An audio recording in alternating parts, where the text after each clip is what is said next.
आप सब लोगों का नमन करता हूं। आज पार्टी की मीटिंग हो रही है, इसके लिए बधाई। और उसी के बारे में मुझको जानकारी मिली तो हम यहाँ आकर के सबको बधाई देने के लिए आए हैं। इन्हीं शब्दों के साथ मैं आपको बधाई देकर के अपनी बात समाप्त करता हूँ। बहुत बहुत धन्यवाद। नमस्कार। मुख्यमंत्री नीतीश का ये भाषण बिहारी सियासत की मुकम्मल इबारत है। इसकी तासीर इस बात की गवाह है कि भाजपा का पानी नीतीश कुमार के सिर के ऊपर से बहने लगा है। नीतीश के पास अब दो ही विकल्प बचा है, करो या मरो। इस बात को विस्तार से समझेंगे, पहले नीतीश के भाषण के संदर्भ को समझ लेते हैं। पटना के गांधी मैदान में हम पार्टी के प्रमुख और केंद्रीय मंत्री जीतन राम मांझी ने दलित समागम का आयोजन किया था। इस समागम में करीब 1 लाख दलित मौजूद थे। इन्हीं को संबोधित करने के लिए नीतीश कुमार पहुंचे थे क्या? औपचारिकता को निभाने गए थे। औपचारिकता इसलिए कि नीतीश कुमार दलित समागम में मात्र 2.5 मिनट रुके और केवल 1 ही मिनट बोले, फिर बगैर कुर्सी पर बैठे वैरंग हो लिए।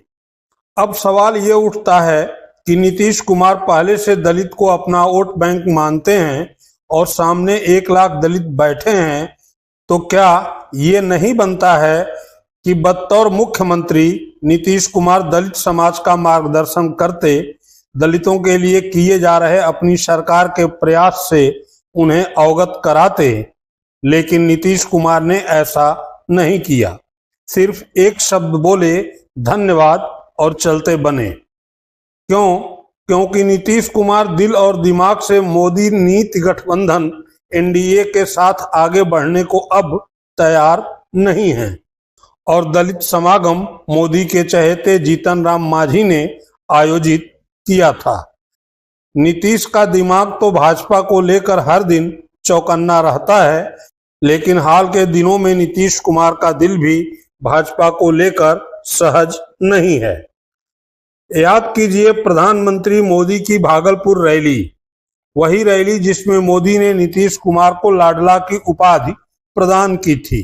इसी रैली में एक तरफ मोदी का स्वागत हो रहा था तो दूसरी तरफ बाबू नीतीश की उपेक्षा।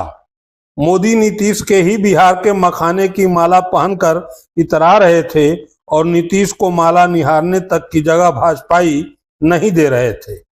बेइज्जती का यह पानी नीतीश के गले तक तब पहुंचा जब उन्हीं के ही मंत्रिमंडल में भाजपा के 7 विधायक मंत्री बने और नीतीश की पार्टी जदयू के खाते में 0 भी दर्ज नहीं हो सका।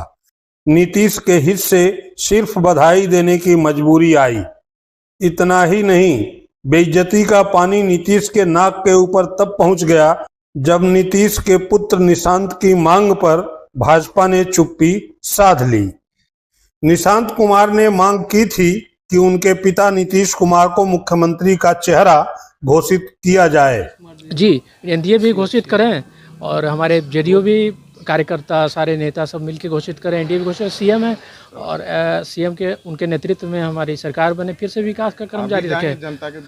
बेइज्जती का पानी नीतीश के सिर के ऊपर से तब गुजर गया जब भाजपा नेता और बिहार सरकार के मंत्री प्रेम कुमार ने कहा कि बिहार का अगला मुख्यमंत्री भाजपा का संसदीय बोर्ड तय करेगा। क्या मुख्यमंत्री पद का फैसला कैसे होगा? चुनाव के बाद मुख्यमंत्री पद का फैसला? यदि प्रदेश अध्यक्ष जी का बयान ऐसा आया है जैसा आप जानकारी दे रहे हैं, तो मैं मानता हूं कि सही बयान जाकर के नेतृत्व चुनाव तो लड़ना निश्चित तय है, पार्टी ने तय कर दिया है। आगे चुनाव के बाद रिजल्ट जब आएगा, परिणाम जब आएंगे, तो निश्चित तौर पर मतलब विधायकों की सहमति से जाकर के आने वाले समय में पार्टी तय करेगी, जाकर एनडीए के लोग नेता तय करेंगे जाकर। अब जो तय करेंगे जाकर के, अभी तो तय है कि भाई माननीय मुख्यमंत्री नीतीश कुमार जी की अगुवाई में हम तमाम लोग चुनाव लड़ने जा रहे हैं और आगे की प्रक्रिया जो होगी चुनाव हो जाने दीजिए। तो बैठक में तय करेंगे। इस संबंध में तो पार्टी का हाई कमान हमारा जो है वो निर्णय लेता है।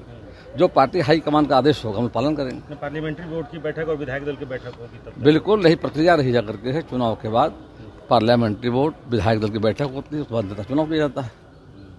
यहाँ 2 सवाल उठ खड़े हुए। पहला, क्या नीतीश कुमार भाजपा के हैं जो उनके नाम पर भाजपा का संसदीय बोर्ड विचार करेगा? नीतीश तो जदयू के नेता हैं, फिर उनके नाम के सवाल पर भाजपा के संसदीय बोर्ड में विचार कैसे? दूसरा सवाल ये कि जब संसदीय बोर्ड ही बिहार का मुख्यमंत्री तय करेगा तो नीतीश के नेतृत्व में चुनाव लड़ने और उन्हें चुनावी चेहरा बनाने का क्या मतलब? मतलब साफ है, भाजपा नीतीश के साथ वही खेला खेल रही है जो उसने महाराष्ट्र में एकनाथ शिंदे के साथ खेला। नीतीश कुमार भाजपा के खेला को बखूबी समझ रहे हैं, लेकिन सवाल यह है कि क्या नीतीश कुमार तेजस्वी यादव के खेला को भी समझ रहे हैं? इस खेला में तेजस्वी यादव और नीतीश कुमार के पुत्र निशांत साथ साथ नजर आते हैं। मसलन तेजस्वी निशांत को भाई बताते हैं, जदयू की चिंता करते हैं, तो निशांत कुमार तेजस्वी के पिता लालू यादव को अंकल बताते हुए लालू नीतीश की साझा सियासत का जिक्र करते हैं। हमने तो निशांत हमारे भाई हैं, उनका आदर है, सम्मान है। हम तो चाहेंगे कि भाई जल्दी आ जाए, नहीं तो भाजपा खा जाएगी जदयू को। तो क्या खुद के लिए न सही, बेटे के भविष्य और विचार के लिए नीतीश बिहार की सत्ता तेजस्वी से साझा करेंगे? क्यों? क्योंकि लालू यादव ने जहां नीतीश के लिए अपने दरवाजे खोलकर रखा है, वहीं भाजपा के दरवाजे नीतीश कुमार के लिए बंद होते दिख रहे हैं। रही बात पलटी मारने की, तो ये हुनर नीतीश को गॉड गिफ्टेड है और लगता है कि नीतीश कुमार जल्द ही इस हुनर का उपयोग एक बार और करेंगे। बहुत बहुत धन्यवाद।